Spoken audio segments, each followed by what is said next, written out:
नमस्कार प्रिय विद्यार्थियों। आज मैं फिर एक नया टॉपिक लेकर आप लोगों के समक्ष उपस्थित हुई हूँ। अब तक हमने वर्ड विचार के 6 टॉपिक कंप्लीट कर लिए हैं। अब हम उसका 7वां टॉपिक लेकर के आए हैं। इसमें हम वर्ड विचार के जो अन्य वर्ड रह गए थे उन्हें समझेंगे और इसके साथ ही जो इसमें पूरे चैप्टर की जो कुछ महत्वपूर्ण बातें थी उन्हें भी हम दोबारा से समझेंगे ताकि हम उन्हें अच्छे से याद कर सकें। चलिए आइए देखते हैं वर्ड विचार के अन्य वर्ण। अन्य वर्णों में क्या आता है? अन्य वर्णों में सबसे पहले आता है द्वित्व व्यंजन। क्या आता है? द्वित्व व्यंजन। द्वित्व व्यंजन है क्या? द्वित्व व्यंजन वो व्यंजन होते हैं जिनमें एक ही व्यंजन, द्वित्व व्यंजन दो व्यंजन होते हैं जिसमें एक ही व्यंजन एक स्वर रहित होता है और एक स्वर सहित होता है। स्वर रहित मतलब वो आधा व्यंजन होगा, स्वर सहित मतलब वो पूरा व्यंजन होगा। जैसे कि आप देख रहे हो न जो है एक स्वर रहित है और एक स्वर सहित है और इससे बनने वाला शब्द हो जाएगा अन्न। तो अगर आपसे कोई पूछे कि इसमें अन्न में ना कौन सा व्यंजन है तो आप उसको आसानी से बता सकते हो कि ये द्वित्व व्यंजन है। कौन सा व्यंजन है बच्चों? द्वित्व व्यंजन है, क्योंकि द्वित्व व्यंजन हमेशा एक जैसा व्यंजन होता है, एक स्वर रहित होता है और एक स्वर सहित होता है। उसके बाद है संयुक्ताक्षर व्यंजन। संयुक्ताक्षर व्यंजन, संयुक्ताक्षर व्यंजन कौन से व्यंजन होते हैं? संयुक्ताक्षर व्यंजन वो व्यंजन होते हैं जिनमें एक स्वर रहित होता है और एक स्वर सहित होता है, लेकिन दोनों व्यंजन अलग अलग होते हैं। बच्चों ध्यान देने वाली बात है यहाँ पर, द्वित्व व्यंजन में दोनों व्यंजन एक ही होते हैं, एक स्वर रहित होता है और एक स्वर सहित होता है। लेकिन संयुक्ताक्षर व्यंजन जब आते हैं तो उसमें एक स्वर रहित होता है, एक स्वर सहित होता है। वही बात इसमें है, वही बात इसमें है, लेकिन इसमें अलग क्या है? इसमें एक ही व्यंजन होते हैं दोनों और इसमें अलग अलग व्यंजन होते हैं। एक स्वर रहित होता है वो अलग व्यंजन होता है, स्वर सहित होता है वो अलग व्यंजन होता है। इसीलिए इसको हम बोलते हैं संयुक्ताक्षर व्यंजन। इनसे बनने वाले शब्द हैं जैसे वक्त, अन्य। इसमें देखो क अलग है व्यंजन, तो अलग व्यंजन है। क स्वर रहित है और ता जो है वो स्वर सहित है। उसी तरह से है अन्य। अन्य में क्या है? न जो है स्वर रहित है और यह जो है वो स्वर सहित है। ठीक है बच्चों, आया समझ में आप लोगों को? उसके बाद हम देखते हैं संयुक्त व्यंजन। संयुक्त व्यंजन 4 होते हैं। संयुक्त व्यंजन हमारे गिनती के 4 होते हैं। संयुक्ताक्षर आपको बहुत सारे मिल जाएंगे, लेकिन संयुक्त व्यंजन जो हैं जो 4 हैं, क्योंकि ये दोनों अलग अलग व्यंजनों से मिलकर एक व्यंजन बनाते हैं। जैसे क प्लस स, क के नीचे हलंत लगा है। इस हलंत का मतलब होता है कि स्वर आधा है, यानी कि ये व्यंजन जो है वो स्वर रहित है। ये व्यंजन जो है वो स्वर रहित है। स्वर रहित जो व्यंजन को प्रदर्शित करने के लिए हम हलंत का प्रयोग करते हैं। किसका प्रयोग करते हैं? हलंत का प्रयोग करते हैं। उसके बाद स जो है वो पूरा है। और हमेशा याद रखना, जब भी हमें व्यंजनों को अलग अलग करना हो या फिर व्यंजन से स्वर को अलग करना हो तो पहला जो वर्ण होगा वो हमेशा आधा होता है और दूसरा वाला जो वर्ण होगा वो हमेशा पूरा होगा। तो क और सा से मिलने वाला व्यंजन है छ। ठीक है, छ क्षत्रिय वाला। फिर त्र कैसे बनता है बेटा? त प्लस र। ता इसमें आधा होता है, स्वर रहित होता है, र इसमें पूरा होता है। त और र से बनने वाला वर्ण है त्र। ये हमारा संयुक्त व्यंजन है। ज्य, बच्चों इसको ज्य भी बोलते हैं। पहले हम लोग इसको ज्ञ बोलते थे, लेकिन इसका शुद्ध उच्चारण ज्य है। अब ज्य रूप जो है इसका प्रचलित हो रहा है। इसमें ज प्लस अ। अब यहाँ पे एक गलती हुई है। देखो यहाँ लिखा तो है जय प्लस य, लेकिन इसमें हलंत नहीं लगा है। तो अगर ऐसा वर्ड प्रश्न में आता है, कई बार कंफ्यूज करने के लिए ऐसे भी करते हैं, वही वर्ड लिखेंगे जैसे क प्लस स बराबर 6 और पूछ लेंगे आपसे इसमें संयुक्त व्यंजन कौन सा है, और उसमें दूसरा ऑप्शन लिख देंगे क प्लस सा और नीचे हलंत लगा देंगे। आप लोग कंफ्यूज हो जाओगे। कई बार बच्चे जल्दी में ऐसे टिक करके आ जाते हैं बिना हलंत वाले वर्ण को, जैसे कि यहाँ पर बिना हलंत का ये वर्ण बना हुआ है।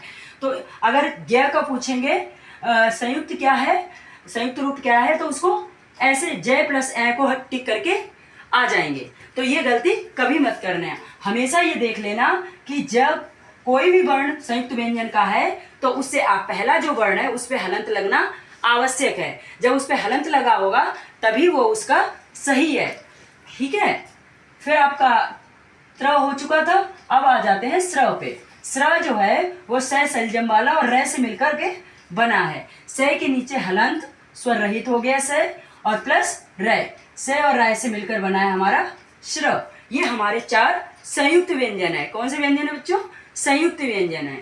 याद रखना संयुक्त व्यंजन अलग है और संयुक्ताक्षर व्यंजन अलग है। संयुक्ताक्षर व्यंजन में कोई भी व्यंजन दो, एक स्वर रहित और एक स्वर सहित संयुक्ताक्षर हो जाएंगे, लेकिन संयुक्त व्यंजन में आपके ये 4 व्यंजन ही आएंगे, छ, त्र, ज्ञ और स्र। ठीक है, अगला है हमारा टॉपिक अनुस्वार। अनुस्वार क्या है? बहुत से बच्चे ये समझ ही नहीं पाते कि अनुस्वार क्या है। अनुस्वार जो है हमारा अंग जो हमारे जो अयोग वर्ण है ना, अंग और आह, तो हमारा उनमें से जो अंग है वो अंग हमारा अनुस्वार है। अनुस्वार जो है उसकी मात्रा हमेशा ऐसे लगती है, शिरोरेखा के ऊपर एक बिंदु लगती है, उसे हम बोलते हैं अनुस्वार। ठीक है, इसको बोलने में हमेशा वायु जो है केवल नाक से मुंह से बाहर आती है, नाक से बाहर आती है। अनुस्वार में हवा जो है वो नाक से बाहर आती है, लेकिन अनुनासिक में हवा नाक और मुंह दोनों से बाहर आती है। उसे जिसमें नाक और मुंह दोनों से हवा बाहर आती है उसे अनुनासिक बोलते हैं, और जिसमें केवल नाक से हवा बाहर आती है उसे हम अनुनासिक बोलते हैं। और अनुनासिक को प्रदर्शित करने के लिए शिरोरेखा के ऊपर एक बिंदु का प्रयोग किया जाता है। जैसे इनसे बनने वाले शब्द हैं चंद्र। चंद्र को जब हमने चंद्र लिखा तो इसमें अंग आ गया इसका, और इसको प्रदर्शित करने के लिए हमने शिरोरेखा के ऊपर बिंदु लगा दिया, ये हमारा चंद्र हो गया। ऐसे इनसे बनने वाले वर्ण हैं कंगन, कंठ। समझ में आ गया? एक चीज और इसमें बहुत महत्वपूर्ण है, वो ये है कि अनुस्वार जो है वो तत्सम रूप में होता है। जो तत्सम वर्ण होते हैं ना, ज्यादातर उनमें अनुस्वार का प्रयोग किया जाता है, इसलिए अनुस्वार जो है वो तत्सम रूप है। और जो हमारा अनुनासिक है वो तद्भव रूप है। जब हम तत्सम और तद्भव में अंतर करते हैं ना, तो उस समय ये चीज हमें बहुत लाभदायक सिद्ध होगी, क्योंकि हम भेद, इतने सारे वर्ण होते हैं हमारे, उन्हें हम याद नहीं कर सकते, तो उनको याद करने के लिए हमें ये चीज पता होनी जरूरी है। हमारा जो अनुस्वार है वो तत्सम शब्द है, तत्सम रूप है, और अनुनासिक जो है वो तद्भव रूप है। जहाँ अनुनासिक का प्रयोग होगा वो वर्ण हमेशा ज्यादातर तद्भव ही होगा। जैसे चंद्र पे हमने अनुस्वार का प्रयोग किया, चंद्र में हमने अनुस्वार का प्रयोग किया, तो ये तत्सम रूप है। चंद्र हमारा कैसा रूप है? तत्सम रूप है। और चांद हमारा कैसा रूप है? तद्भव रूप है। तत्सम तद्भव को समझने के लिए हमें शब्द विचार को पढ़ना पड़ेगा। इस टॉपिक के बाद हमारा अगला टॉपिक होगा शब्द विचार। उसमें हम आपको अच्छे से समझाएंगे कि तत्सम और तद्भव क्या होता है, लेकिन उसको समझने से पहले हमें ये चीज़ें समझनी अत्यंत आवश्यक है, क्योंकि हम किसी को समझते हैं, जब हम किसी चीज़ को पढ़ते हैं तो उससे पहले जो छोटी छोटी चीज़ें होती हैं उनको समझना अत्यंत आवश्यक होता है। तो अभी अनुस्वार और अनुनासिक जो है हमारा शब्द विचार के लिए बहुत महत्वपूर्ण है। तो अनुस्वार आप लोगों को समझ में आ गया होगा। अनुस्वार जो है वो तत्सम रूप है, अनुनासिक जो है वो तद्भव रूप है। उसके बाद है हलंत। जैसे कि मैंने आप लोगों को ऊपर भी बताया है, किसी भी वर्ण को आधा करने के लिए हम हलंत का प्रयोग करते हैं। ठीक है, जैसे हमने लिखा त प्लस र। अब त जो है वो आधा है मतलब स्वर रहित है, तो स्वर रहित है तो हम इसको प्रदर्शित कैसे करेंगे, हम इसको लोगों को बताएंगे कैसे? तो उसके लिए हमें नीचे हलंत लगाना पड़ेगा। चाहे वो कोई भी व्यंजन हो या कोई भी स्वर हो, उसको हमें आधा जाहिर करने के लिए हमें हलंत लगाना पड़ता है। स्वर तो आधा होता ही नहीं है, बस हमारा व्यंजन जो है उसको आधा करने के लिए हमें हलंत का प्रयोग करना पड़ता है। इसके अलावा कुछ अन्य महत्वपूर्ण चीज़ें जो जो हमने वर्ड विचार में पढ़ी हैं। बेटा आप स्क्रीनशॉट लेना हो तो इसका आप स्क्रीनशॉट ले लीजिए। इसके अलावा अब हम वर्ड विचार जो चैप्टर हमने अभी तक पढ़ा उसकी कुछ महत्वपूर्ण चीज़ें भी देखेंगे जो हमें याद रखनी अत्यंत आवश्यक है। जैसे मैंने आप लोगों को बताया था र और ल, ये वर्ण हैं लुंठित और पार्श्विक। र जो है वो हमारा लुंठित है, रा जो है हमारा वो लुंठित है, और ला जो है हमारा पार्श्विक है। अब आप लोग ये सोच रहे होंगे कि लुंठित और पार्श्विक होता क्या है। पार्श्विक बेटा वो व्यंजन होते हैं जिनको बोलने पर हवा जो है वो साइड से बाहर निकलती है। जैसे ये हमारी जिह्वा है, ठीक है, जब हमारी जिह्वा जो है ये ऊपर के भाग से टच होएगी तो साइड से ये हमारी हवा पास होगी। ऐसे ये हवा है हमारी, ये साइडों से पास हो रही है इधर से, ठीक है, ये हमारी जिह्वा है। बेटा ड्राइंग तो मेरी इतनी अच्छी नहीं है, लेकिन मैं आप लोगों को समझाने के लिए बता रही हूँ। ये हमारी जिह्वा है और इसके साइड से जो हवा बाहर निकल रही है, इसीलिए इसको पार्श्विक व्यंजन बोला जाता है। जब हम ल शब्द का उच्चारण करते हैं तो साइड से हवा बाहर निकलती है। उसके बाद है लुंठित। लुंठित को आप कैसे पहचानोगे? जैसे लुंठित वर्ण जो है, लुंठित वर्ण को लुंठित इसलिए बोला गया है जब हम ल को बोलते हैं, र को बोलते हैं, जब हम र को बोलते हैं तो हमारी जीभ लोढ़ने के आकार की, मतलब ऊपर की ओर मुड़ती है, इसीलिए इसको लुंठित बोला गया है। जैसे हम बोलेंगे र जब भी हम बोलेंगे तो हमारी जीभ ऊपर की ओर मुड़ेगी, इसलिए इनको लुंठित और पार्श्विक बोला गया है। और इनको याद करने की ट्रिक मैंने आपको बताई थी, ल लुंठित नहीं है, इतना याद कर लो, ल लुंठित नहीं है। जब ल लुंठित नहीं है तो रा क्या है? पार्श्विक है, ठीक है। उसके अलावा अन्य व्यंजन है ड़ और ढ़, ड़ और ढ, ये हमारे उच्छिप्त व्यंजन है। कौन से व्यंजन है? उच्छिप्त व्यंजन है, उच्छिप्त व्यंजन है। इसके अलावा भी इनको किसी अन्य नाम से पुकारा जाता है। इन्हीं को हम उच्छिप्त व्यंजन के अलावा इनको द्विगुण व्यंजन भी कहते हैं। द्विगुण व्यंजन, द्विगुण व्यंजन की खासियत बेटा ये है कि ये वर्ण कभी भी किसी भी वर्ण के ज्यादातर शुरुआत में नहीं आते, बल्कि ये वर्ण शब्दों के बीच में या लास्ट में ज्यादातर प्रयोग होते हैं। इनको उच्छिप्त और द्विगुण व्यंजन कहते हैं। इनके इन व्यंजन, उसके अलावा च, छ, ज, झ, ये हमारे क्या वर्ण हैं? आप लोगों ने वर्ड विचार में पढ़े भी हैं और समझे भी हैं। ये क्या है? हमारे स्पर्श संघर्षी व्यंजन। ये स्पर्श व्यंजन तो हैं, लेकिन इनका एक अन्य नाम भी है, वो है स्पर्श संघर्षी व्यंजन।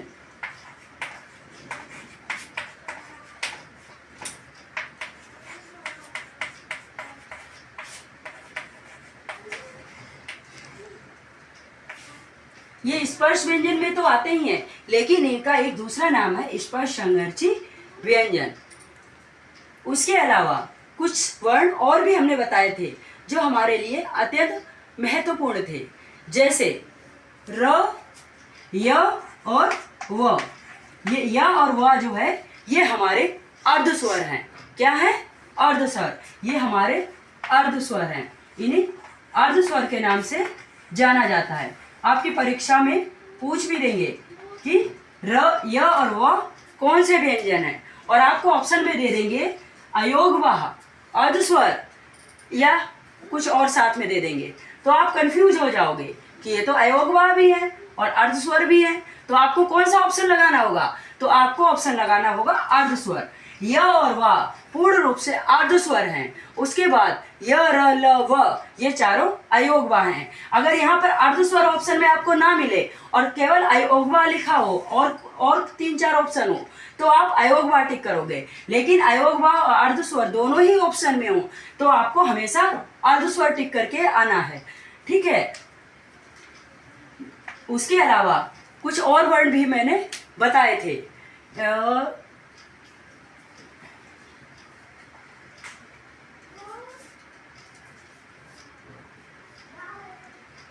हाँ, हा हा हमने आपको बताया था। हा जो है हमारा उष्ण व्यंजन में भी आता है।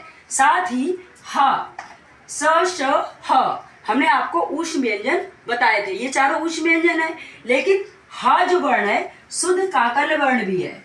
क्या है? शुद्ध काकल्य वर्ण। हमारा हा जो है वो शुद्ध काकल्य वर्ण है।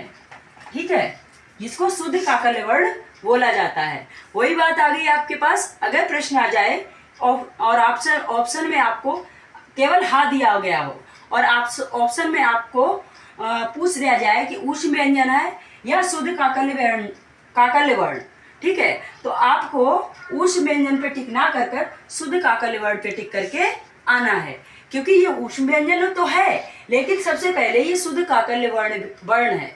ठीक है बेटा, इस तरह से आप लोगों को कुछ ये सारी महत्वपूर्ण चीजें समझ में आई होंगी और आप लोगों से इतनी उम्मीद है कि आप इसको ज़्यादा से ज़्यादा मात्रा में शेयर कीजिए। आप देख लेते हो, इसको वीडियो को देख लेते हो लेकिन सब्सक्राइब नहीं करते। इस तरह से हमारा मोटिवेशन डाउन होता है। आप वीडियो को देखें, साथ में ही सब्सक्राइब भी करें और हमें आगे बढ़ने में हमारी हेल्प करें। मैं चाहती हूँ हमारे साथ आप आगे बढ़िए और आपके साथ हम आगे बढ़ें। तो उम्मीद है आपसे आप लोग हमारा अवश्य सहयोग करेंगे।